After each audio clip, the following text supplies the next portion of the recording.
Emang kalau basket kan semua kalangan. Iya. Berarti dulu idola cewek-cewek dong. Enggak. Kita jualan sepatunya aja. Satu perusahaan keluarga itu kan sikut-sikutannya. Itu Enggak. apa rumusannya itu tuh? Rumusan mungkin lebih ke cara didik orang tua. Terus mulai masuk di HIPMI tahun berapa tuh? Saya di Mi 2018-1. Andaikan terpilih, untuk teman-teman yang tidak terpilih seperti apa itu tuh? Jadi- Apakah bertanding-bersanding tetap sebagai amanah dari HIPMI itu akan dilakukan tuh? Sudah pasti tuh. Iya. Karena kita di Jakarta Pusat pun yang sekarang saya jalanin itu, yang aku jalanin, memang sudah kita terapkan.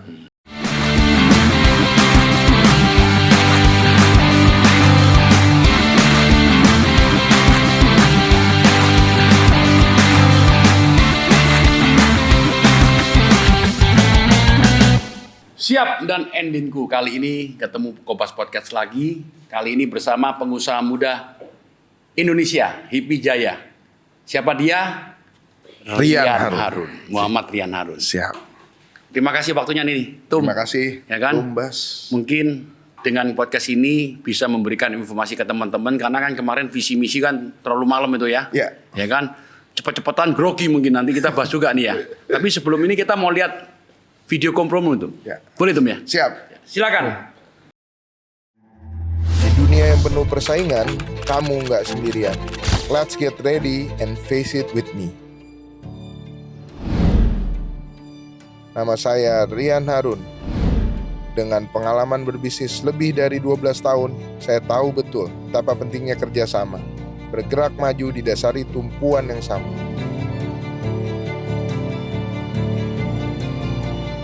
Di sini, saya punya beberapa program unggulan yang bisa membantu mencapai tujuan itu.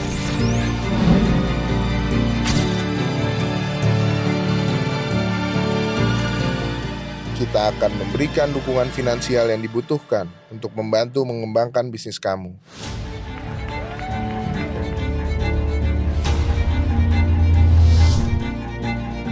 Kita juga akan berfokus pada pengembangan hard skill dan soft skill untuk memastikan setiap pengusaha muda siap menghadapi tantangan yang akan datang.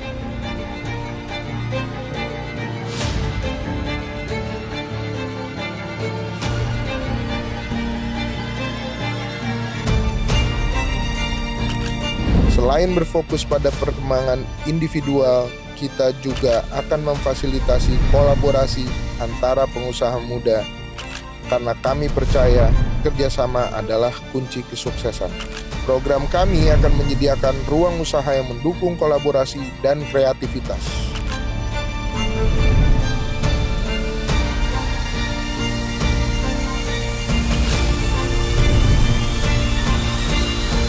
Jika itu yang kamu inginkan, maka kamu tidak sendirian.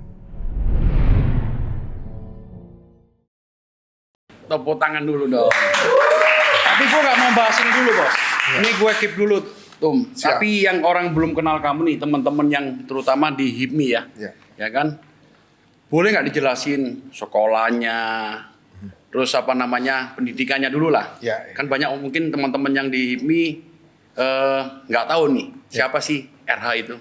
Ya, pertama-tama terima kasih udah diundang di acara podcast. Jangan grogi Tum. Iya. Groginya udah lewat. Udah Tum. lewat. Iya, pengen cerita sedikit lah mengenai background pendidikan. Memang dari SD sampai SMA saya di sekolah Islam. Lalu memang di SD itu juga ya memang kita berbaur dengan seluruh kalangan waktu itu. Di SD, SMP, di SMA sampai kita kuliah. Iya. Waktu itu di Unika Atmajaya, Oh, berarti yang di Sudirman. Sudirman dekat Ya. dekat ini ya Semanggi. Ya betul, di Fakultas Hukum. Iya. Habis itu kerja dulu sebentar, habis itu nikah. Nikah kita sama-sama ngambil master di Manchester waktu itu sama Inggris. istri di Inggris. Di situ memang mulai ketertarikan sama organisasi itu udah ada. Saya mencalonkan jadi ketua Persatuan Pelajar Indonesia yang ada di Manchester. Dan terpilih. Alhamdulillah. Oh, berarti sama Pak Kesi juga waktu itu ya. Pak Kesi kan Australia Ah, sebagai iya. ketua ini. Jadi ini Iya. ketua untuk semua pelajar Di Indonesia yang ada Manchester. di Manchester. Ya. Waktu itu memang sudah mulai berurusan sama mahasiswa, mahasiswi dan yang ngambil PhD dan seluruh pelajar Indonesia yang ada di Greater Manchester. Setelah itu pulang ke Jakarta, ya akhirnya kita baru berbisnis. Nah, S2 ngambilnya apa waktu itu tuh? Project Management. Project Management. Ya, memang agak pindah. Iya. S1 Pindah hukum, haluan ya? Pindah haluan. Tapi itu memang sudah by design lah. Karena saya menyadari kayak pentingnya mengetahui legalitas, baru kita akan mempertajam lagi di sisi bisnisnya gitu. Terus setelah itu balik ke Indonesia. Balik ke Indonesia, aku ini berpartner sama 3 kakakku. Jadi saya 4 bersaudara, saya nomor 3. Saya nomor 3, yang nomor terakhir itu nggak mau berbisnis. Iya. Jadi kita Profesional fokus aja itu profesional. Sekarang kerjanya di London, di bidang hukum juga. Nah, kita sama kakak bertiga itu fokus membangun bisnis. Yang memang industrinya beda dengan orang tua saya juga. Iya. Jadi bisnis yang dibuat ini kan lanjut dari sekolah, udah tadi diomongin. Sekarang kita lanjut, bisnisnya apa nih Tum? Saya real estate developer. Di bidang properti, kita fokus di landed house dan juga ada beberapa area komersial yang kita buat di berbagai kota di Indonesia. Kalau yang sekarang lagi dikerjakan di Provinsi Riau, khususnya Kota Pekanbaru. Kita membangun kurang lebih sekitar 1.000 unit rumah komersil, lalu juga ada fasilitas penunjang lainnya, juga ada kita bikin office tower di sana. Nah, kalau untuk awal pertama kali itu kan pengembangan di Riau. Untuk pertama kali landed house itu di mana? Di Jakarta. Jakarta ya. Nah, itu ceritanya agak ini juga ya, agak lucu juga waktu itu tuh. Memang kalau hobi dagang itu tuh itu dari mulai sejak bisa dikatakan dari SMP. Itu tuh udah mulai tuh. Tapi dagang kecil-kecilan tuh. Penting cuan lah. Iya. Kalau saya juga kan dari SMA tuh. SMA. Jadi, jualan Valentine. Oh, kalau saya itu dulu karena suka basket, suka sneakers. Saya tahu beli di mana yang murah. Jual ke teman-teman yang waktu itu memang hobi basket dan memang mampu lah membeli itu waktu itu. Emang kalau basket kan semua kalangan. Iya. Berarti dulu idola cewek-cewek dong. Enggak. Kita jualan sepatunya aja. Bukan idola cewek-cewek ya? Bukan. Pemain basket juga enggak? Hah? Enggak. Main tapi enggak jago lah. Enggak jago, berarti bukan idola cewek-cewek. Karena kalau di zaman SMA itu kalau udah main basket, mau ganteng mau jelek, semua cewek tepuk tangan. Tepuk tangan. Bener gak sih? Iya. Memang sekarang sukanya di dagang lah dulu tuh. Dagang, terus dari mulai sneakers, terus SMA udah mulai itu tuh menggeluti, udah mulai lebih dalam lagi, tapi ini jeans yang import zaman dulu. SMA udah sampai segitu? Udah. Berarti jiwanya udah memang jiwa pengusaha dong? Ya dari kanan, dari kakek juga udah pengusaha, bapak juga pengusaha, tapi murni pengusaha aja, nggak ada yang politisi atau sebagainya. Real pengusaha. Real pengusaha dan tidak berurusan dengan pemerintah waktu itu. Tidak ada project yang dengan pemerintah. Jadi memang murni pengusaha, tapi industri beda-beda. Kalau kakek itu di HPH, waktu itu perkayuan, papa itu di perkebunan, pertambangan, dan anak di kalau saya ya properti. Ya, itu juga dari nggak serta-merta juga. Dulu kita satu rumah doang tuh, tapi bukan bangun. Ada ya biasalah, ada orang mau kredit macet, mau lelang, ya kita beli, renovasi jual. Itu simpel itu. Itu kayak zaman dulu di Surabaya juga banyak tuh. Beli murah, renovasi, ada yang disewain ke orang bule, orang mana. Iya. Itu awal-awal seperti itu. Awal itu di belakang bidang. Jadi nggak langsung besar ya? Nggak langsung. Kita dari satu rumah. Dari satu rumah renovasi jual, dagang mobil juga. Sembari pokoknya semuanya yang bisa nambah duit jajan. Nambah duit jajan aja waktu itu. Waktu itu kan belum nikah ya? Oh belum. Ya buat kita happy lah tuh. Tapi aku hebatnya lihat ya, nggak gampang loh satu saudara tuh punya usaha bisa bareng, nggak saling iri. Biasa kan kalau satu perusahaan keluarga itu kan sikut-sikutannya, itu apa rumusannya tuh? Rumusan mungkin lebih ke cara didik orang tua. orang tua aku tuh bener-bener keras mendidik bagaimana kita harus kompak. Sampai dari tempat tidur itu udah bener-bener dipikirin gitu. Kita harus satu kamar. Jadi berempat tuh satu kamar. Cowok-cowok semua. Jadi bener-bener dari situ mungkin bondingnya bener-bener kuat. Dapat. Terus juga segala macam dibagi rata. Jadi dulu misalkan dibeliin mobil gitu ya. Ya satu misalkan kakak nomor 1 nilainya sekian. Ya harus sama semua. Jadi nggak ada kecemburuan di situ. Memang dari awal itu membuat kompak jadi ya, nggak ada orang rasa iri, rasa apa. Karena papaku kan anak tunggal, mungkin dia tidak pernah merasakan kakak beradik. Jadi benar-benar keras sekali waktu itu. Benar-benar dari kalau kita bicara ini untuk waktu itu papaku kan udah usaha duluan lah, tapi benar-benar kita dilimitin banget dari uang jajan. Disitulah yang timbul kan kita ide kan kita juga pengen beli Tamiya zaman dulu kan. Zaman itu Tamiya memang paling top Heboh lah. Dinamo mahal Dinamo 100.000 tuh. Itu kan mahal banget untuk anak SD. Jajan kita paling berapa 5-10 ribu. Mau nggak mau dulu mau nyari itu ganti Dinamo nggak gitu ngelilit sendiri tuh. Iya dikilik dulu. Sendiri. Nah terus ketemu istri di mana ceritanya tuh? Ketemu istri itu di SMA. Kita satu SMA. Udah dari 2007. Berarti orang Komit juga nih tuh. Dari SMA sampai Insyaallah. Menikah sampai sekarang. Dari 2007 berarti sampai. Anak berapa udah? Sekarang 2. 2 ya? Cowok semuanya dua-duanya. Berarti masih nambah lagi 1 cewek? Enggak udah. Cukup. Satu lagi cewek. Kalau perlu 2 lagi supaya kayak meja. Cukup di 2 tuh. Karena kalau nambah 3 harus nambah 4 biar nggak pincang kan. Terus mulai masuk di HIPMI tahun berapa tuh? Saya di HIPMI 2018 1. Saya kan 2013 4 saya. Berarti senior dong saya ini. Oh iya dong, makanya. 2018 1. Yang wawancara masih ingat nggak wawancara siapa? Yang wawancara Edlin gitu. Edlin ya? Edlin. Bendung. AG. Itu yang wawancara Christian. Mereka yang wawancarain saya. Terus kenapa masuk HIPMI? Dari sendiri atau rekomendasi waktu itu? Nah ini unik juga, di HIPMI tuh cuman kenal paling 1 orang senior. Itu juga gak pernah menuntun kita untuk harus masuk. Sebatas waktu itu pengusaha idola kita yang kayak menjadi panutan itu berasal dari HIPMI. Terus kita mulai cek di sosmed waktu itu. Wah ini kayaknya menarik tuh. Waktu itu ada rasa minder juga tuh.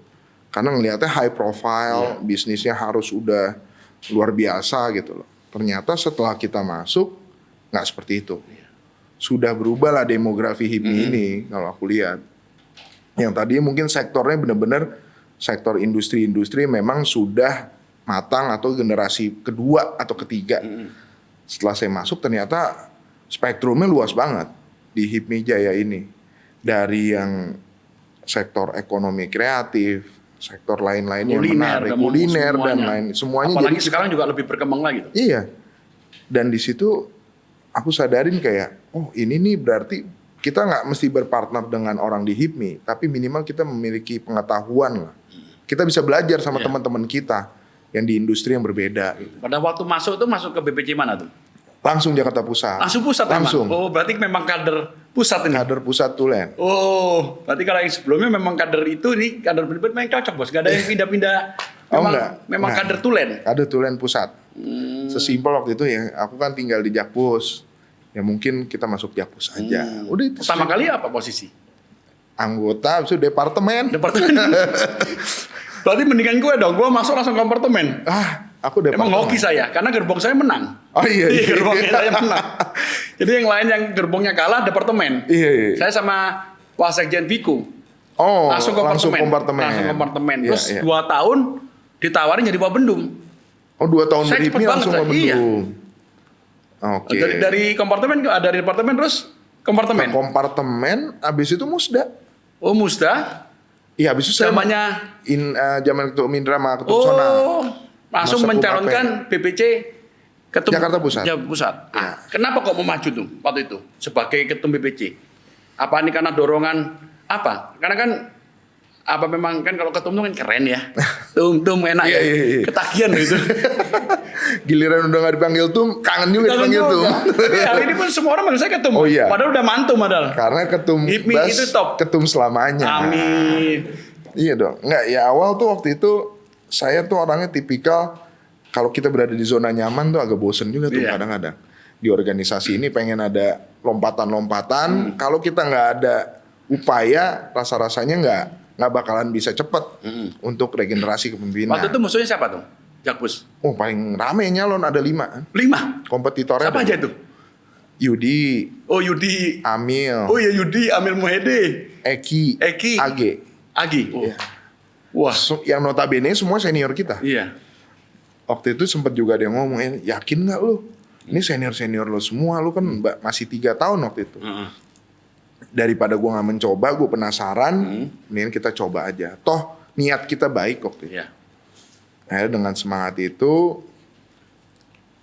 akhirnya calonkan, alhamdulillah diamanahkan. Itu yang pertama kali kita mulai akrab itu ya. Iya. Iya kan? Iya. Karena saya bantuin Alek waktu itu. Iya. Dari situ Sama-sama sering ketemu. berjuang. Iya. Itu yang membuat kita pertama kali mulai akrab. Sebelumnya kan ketemu biasa Iya, aja. Iya. Ya kan karena waktu itu kan gerbong saya di gerbong Pemenang. pemenang. Bisa aja. Memang selalu. Saya nggak pernah kalah tuh. Iya, makanya. Dari Tum Rama saya menang. Iya. Tum Afi saya menang. Tum Sona saya menang. Kalau di Munas saya dari Tum Bagas yang akhirnya ke Tum Balil. Oke. Kedua Tum Aming Oh iya. menang semua.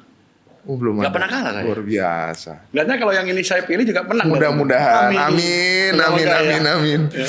Tapi udah tahu saya kemana kan Tum? Apa? Udah tahu ya? Udah dong.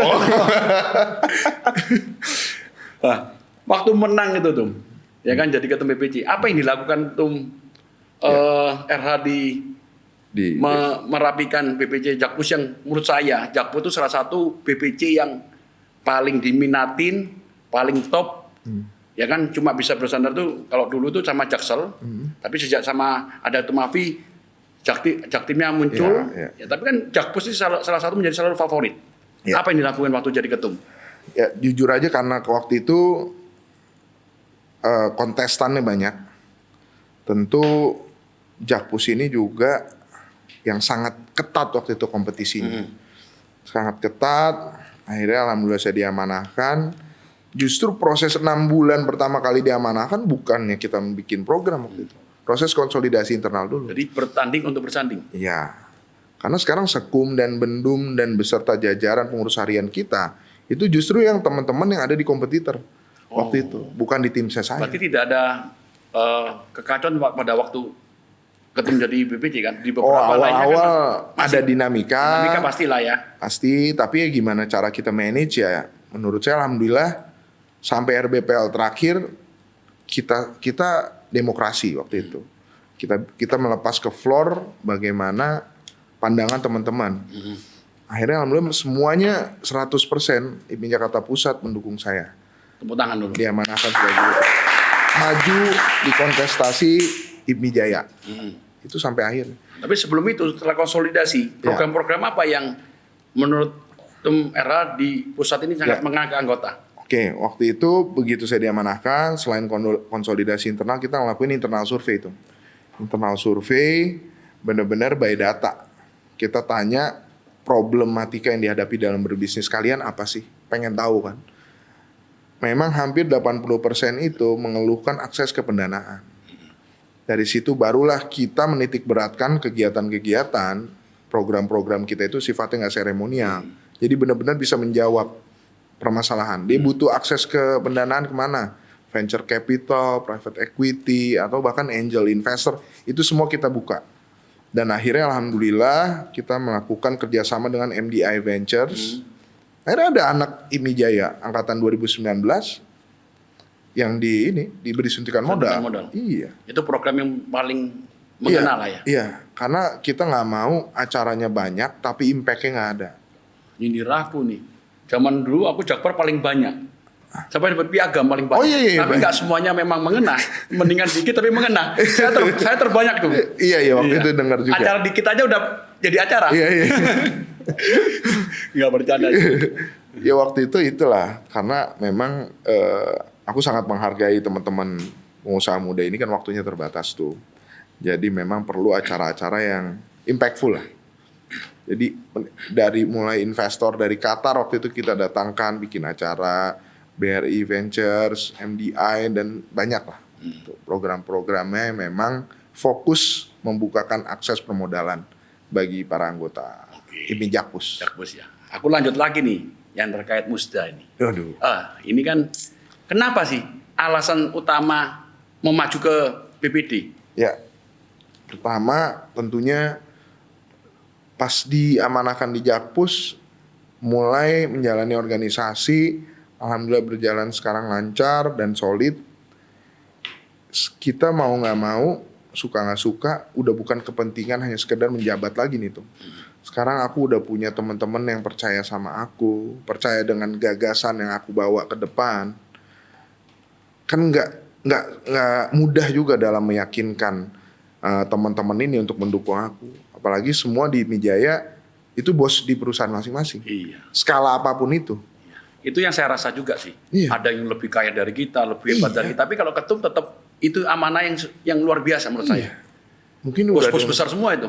Mungkin kayak Tumba sudah triliunan kan. Kalau Amin. kita kan masih Amin. belajar lah. Enggak lah, kita masih berusaha juga tuh. Iya. Ya. Tapi kan aku bisa diundang di podcast ini juga gara-gara HIPMI Jaya dan aku jadi anggota Ini baru comeback tuh. Jakpus. Ini yang keempat. Oh, oke. Iya. Awalnya sempat vakum. Makanya jangan kaget kalau view-nya nggak banyak juga. Oh, iya. Tapi moga-moga banyak loh. Kan Iya. pendukungnya banyak bos itu. Kan berkat Tumbas Amin. juga. Itu akhirnya yang memantapkan aku dengan kita diskusi waktu itu. Oke, program yang ketemu bawa apa gitu. Ya udah. Ada 7 program yang akan aku canangkan. Kita ada proses melanjutkan 4 pilarnya Ketum Sona juga. Karena menurut aku masih relevan, masih benar-benar masih udah komprehensif, udah menjawab permasalahan juga. Karena di bawah pimpinan Sona itu juga saya lihat acaranya juga sangat bagus Ya. dan semuanya rapi saya lihat Betul. ya. Emang Betul. dia memang sistem menurut saya Tum Sona membangun sistem dari AFI dia lanjutkan lebih bagus Ya. mungkin nanti siapapun itu Ya. yang terpilih moga-moga insya Allah Tum itu bisa berjalan dengan semakin Ya. bagus kan lihat hari ini semua acaranya Jaya top. Iya tuh. Emang Tum Sona saya akui. Iya. Dia seorang ketua umum yang kasih kita kasih kita standar udah tinggi nih sekarang. Jadi tantangan ke depan juga sangat beraneka ragam lagi dengan jumlah anggota yang luar biasa. Kita mau nggak mau harus ada narasi melanjutkannya tuh. Iya. Yang apa yang sudah baik. Tambahannya Walaupun apa? kita ada penyempurnaan. Penyempurnaannya yang menurut tadi kalau aku lihat dari pendanaan ya. Ya, kita fokus ada di Jaya Space. Jaya Space itu kita lebih kepada mengaktifasi aset-aset dari pemerintah kota Jakarta yang sudah tidak lagi menjadi ibu kota. Itu nanti kita akan bikin, kita aktivasi aset itu untuk jadi open space buat bisnis anggota HIPMI Jaya. Lalu juga ada, kita bikin platform juga, platform digital, itu Jaya Capital, tapi kita bikinkan satu platform yang menghubungkan antara investor, tapi yang sudah bekerja sama dengan HIPMI Jaya, dengan yang lagi mencari pendanaan di satu platform tersebut. Itu juga ada, lalu kita juga ada amalnya juga, Jaya Peduli kita lanjutkan tuh. Cuman kita bilang Jaya Peduli Plus. Karena Kenapa dari plus apa? rekrutmen, kita sisihkan 2,5% dari sumbangan itu untuk CSR ke pemerintah. Dan nantinya karena kita jadi ketum BPC ini, jujur aja tuh, rekrutmen itu kan semua ke BPD. Iya. Kita sebagai BPC itu tentunya harus mandiri. Karena kita udah pernah menjalanin lah. Iya. Tuh. Berat juga. Iya. Jadi nanti aku akan dari dana rekrutmen misalkan berapa, 25% itu kita distribusikan Iya. ke 6 BPC di Jakarta. Karena saya sebelumnya juga ketum BPC memang berat. Berat. Saya dapatnya di belakang masalahnya. Iya. Iya. Kalau dari Tumafi saya dapatnya di belakang. Oke. Iya. Tapi harusnya kalau memang dengan program itu harusnya BPC nggak keluar duit sendiri juga. Iya. Ada bantuan dari BPD. Betul. Ya, Saya karena udah pernah komitmen. ngalamin masalahnya ya. Iya, karena saya tahu kebatinan itu. Sedangkan roda organisasi ini berjalan dari BPC. Iya. Jadi begitu rekrutmen, oke 25% kita distribusi. Ntar ada rekrutmen, per rekrutmen Iya. berarti. Kalau 1 tahun 2 kali ya mereka dapat lumayan lah buat support. Ya, Karena buat support. iya. untuk tidak pakai duit sendiri. Iya. Roda organisasinya berjalan dengan baik. Berjalan. Iya. Karena kan mereka ini BPC ya mau nggak mau ya motornya dari BPD juga. Saya tanya tuh, kalau kepilih kan seperti itu, andaikan nih, ya kan, tidak terpilih, apa yang Ketum lakukan nih? Aku tuh ya selalu memiliki prinsip kita ikhtiar dulu benar-benar maksimal. Apapun itu hasilnya itu sudah tertulis semuanya. Ya. Sudah tertulis ya garis tangan. Kalaupun seandainya belum diamanahkan, aku akan komit tetap untuk membantu HIPMI Jaya di mana aku ditempatkan tuh. Tepuk tangan. Jadi memang Kalau andaikan terpilih, untuk teman-teman yang tidak terpilih seperti apa itu tuh? Jadi- Apakah bersanding tetap sebagai amanah dari HIPMI itu akan dilakukan tuh?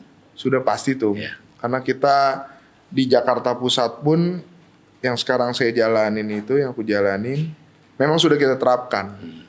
Di mana seluruh kepengurusan harian itu berasal dari latar belakang yang berbeda-beda. Dari tim ses manapun memang kita akomodir. Karena selalu kita didoktrin kan dengan Pak Abdul Latif, dengan senior-senior. Tentunya konsep untuk bersanding ini harus tetap dijalankan. Karena ekosistem pengusaha muda ini kan kita nggak tahu tuh ke depannya seperti apa. Kita akan membutuhkan satu sama lain. Ini bukan politik praktis. Jadi saya rasa nggak relevan kalau seandainya pemenang itu mengambil seluruh jabatan lah. Tepuk tangan, Mas. Kalau sekarang saya lihat sudah dapat dukungan dari siapa aja nih tuh? Yang pertama mendeklarasikan BPC HIPMI Jakarta Barat, yang ketua Dewan Pembinanya Tumba Sukisrojo. Kalau aku kemarin hanya memfasilitasi itu. Oh iya. Semuanya itu saya serahkan jujur Iya. ke Ketum Rika, Iya. ya kan, terus sama Sekum Fandi, sama Pendum, Iya. ya kan, saya serahkan sepenuhnya. Iya. Silakan kalian bertemu dengan Cakatumana. Iya. Saya sebagai Dewan Pembina hanya akan hadir Iya. kalau kalian sudah solid kompak ke siapa. Iya. Ternyata waktu itu memang ada acara di Jakbar itu RBPL ya. Iya. Ternyata mereka semua the solid menentukan ke Ketum Rian Harun. Alhamdulillah. Terima kasih. Itu kan perasaannya gimana waktu Jakbar itu? Karena Jakbar dulu Iya. itu selalu pertama loh tuh. Iya benar. Iya. Dan selalu pertama dan insya Allah menang. Amin. Kurang lebih gitu Amin, kan. amin. Ya kita usaha terus Atum. Tentunya kan teman-teman BPC Jakbar juga berterima kasih lah. Saya berterima kasih sama teman-teman BPC Jakarta Barat di bawah Ketum Dika. Tapi ini memang benar-benar suatu yang kita nggak duga juga. Karena dari Dewan Kehormatan Jakarta Barat, Dewan Pembina Jakarta Barat, sampai ke pengurusan sekarang ini solid gitu loh, bulat. Memberikan dukungan ke saya. Itu kan sebenarnya amanah. Yang harus memang kita berjuang bersama-sama untuk kepentingan HIPMI Jaya ke depan. Bukan untuk kepentingan Sebagian kalangan. Tepuk tangan dulu dong. Nah, ini ada beberapa video yang ingin kita tampilkan ya. Ya kan? Mungkin yang pertama kali ini saya lihat juga di story-nya Bang Sandi. Oh, iya. Ketemu ngomong apa aja tuh? Coba lihat videonya dulu nih. Nah, ini gimana nih ketemu beliau? Nggak salah ada A.A. Raffi juga nih. Oh iya. Oh waktu itu ini apa namanya kita tuh kan Arif Muhammad bikin rumah Ya, yang di Plaza di Senen di City. Senen City, rumah dalam mall. Waktu itu Bang Sandi mau berkunjung waktu itu atas undangan Arif Muhammad. Akhirnya saya ditelepon, mau ini nggak apa namanya mau temenin Pak Menteri nggak? Tapi waktu itu Arif Muhammadnya nggak bisa hadir. Akhirnya digantikan sama Mas Raffi. Iya. Di situ ya kita membicarakan perihal ekonomi kreatif saat itu, di mana ada 18 subsektor, potensinya sangat besar. Kalau kemarin itu acaranya ini ekspor furniture ya. Nah, dia membicarakan memang potensinya sangat luar biasa, tapi memang ada beberapa regulasi yang memang belum clear dan memang harus kita dorong juga. Salah satunya melalui organisasi harus menyuarakan. Berarti kalau kita peluang ekspor ternyata nanti itu akan menjadi prioritas juga ya. Oh iya. Karena supaya barang-barang kita, manufaktur kita bisa bertumbuh tuh. Iya, itu benar-benar yang di Senayan City itu ya benar-benar dari lokal. Lokal semua itu? Lokal semua itu. Tapi memang luar biasa. Saya ngeliat juga kaget. Waktu itu tur kita cuma berempat lah, Lifetime Design, Pak Menteri, Mas Raffi sama saya. Jadi memang kita keliling, kita lihat benar-benar udah kayak produk-produk impor yang Da Vinci. ternama. Da Vinci. Iya, kualitasnya itu luar biasa. Emang orang Indonesia itu Top. nggak kalah. Cuma kalah di branding aja sih. Iya, iya. Saya lihat. Benar-benar potensinya Mas Andi bilang bagus, ini mah udah layak ini sebenarnya. Saya mau ngobrol terkait ada video lagi yang muncul nih. Pengambilan formulir ya. Oh, iya.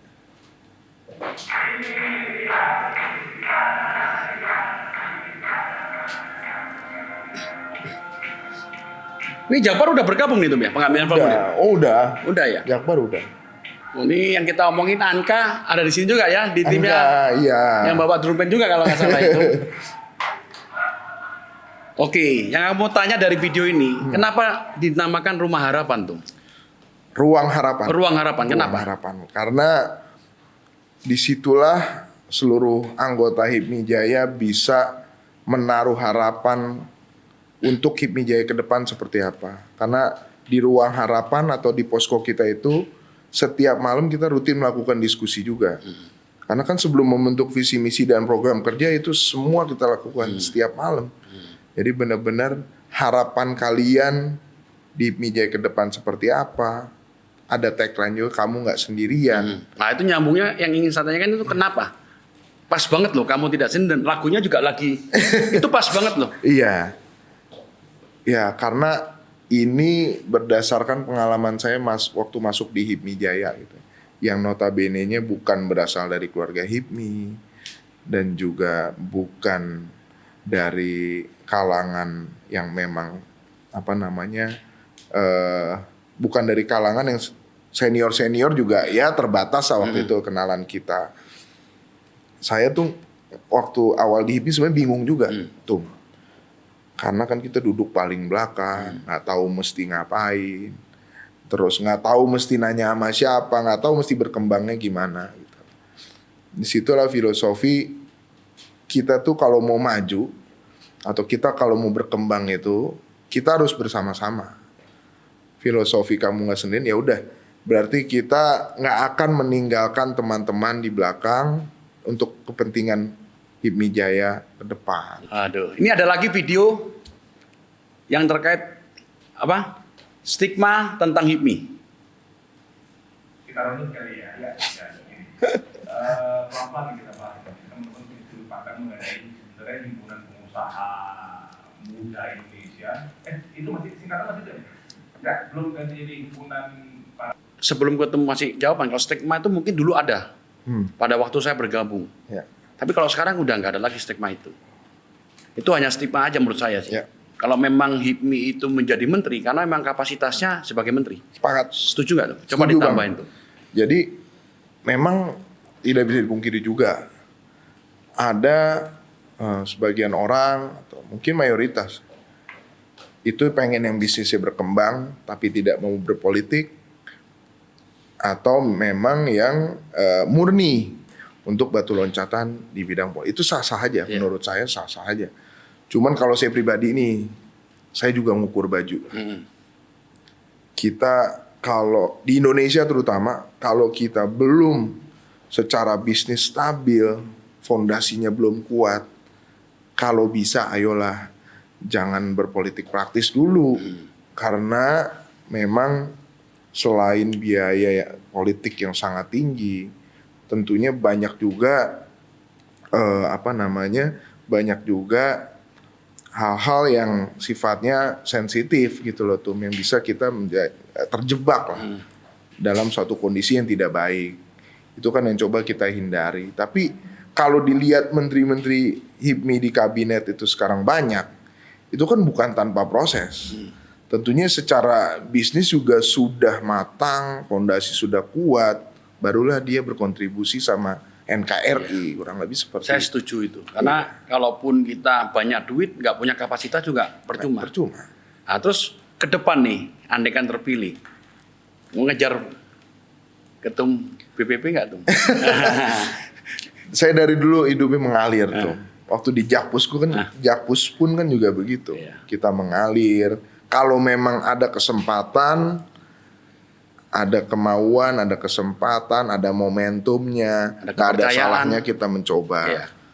Dan ada kepercayaan juga dari para anggota, nggak ada salahnya kita mencoba untuk berkontribusi lebih baik lagi dan lebih tinggi lagi. Oke, tepuk tangan dong. Penutup ini, apa sih yang ingin disampaikan ke teman-teman yang nonton ini supaya mereka yakin untuk memilih Ya, Ketum Rian sebagai Ketum BPD? Ya. Coba disampaikan tuh di sini tuh. oke, teman-teman semua, di dalam berhipmi itu tentunya kita kan fungsinya untuk mencetak pengusaha baru. Untuk menjadi negara berkembang atau negara maju itu membutuhkan double digit pengusaha. Fungsinya HIPMI Jaya ini kan melahirkan pengusaha patriotik yang bisa mandiri dan bisa berdiri di atas kakinya sendiri. Sesuai dengan visi saya juga gitu. Yaitu melahirkan pengusaha muda yang patriotik, yang kreatif, kolaboratif dan adaptif dalam menuju Jakarta sebagai pusat ekonomi dan bisnis. Itu tuh. Tepuk tangan.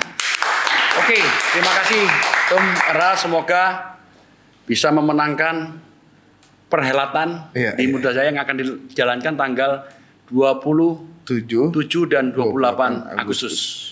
Itu ada live-nya ya nanti pasti ya. Ada. Jangan lupa. Terima kasih Tum. Pasti ketum hadir juga. Oh siap.